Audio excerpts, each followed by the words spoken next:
Questa è l'organizzazione, guardate là, guardate là.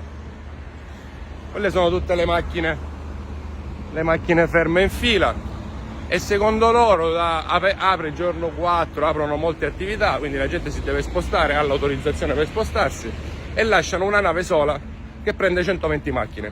Mi hanno detto tutte quelle che sono fuori restano fuori, partono alle 5:20, quindi dalle 7:20 del mattino alle 15:20, devono partire alle 3:20 del pomeriggio. Appuntamenti, lavoro, medici, carabinieri, forze dell'ordine, che magari hanno delle cose importanti da fare, anche più importanti delle mie, rimangono qua fino alle 3:20. Quindi la regione cosa ha fatto rispetto a prima delle aperture? Quante navi ha messo? Che lavoro ha fatto?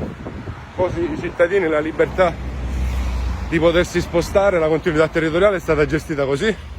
Vabbè, vediamo quello che succede.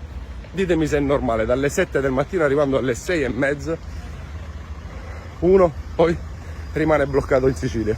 Fate voi.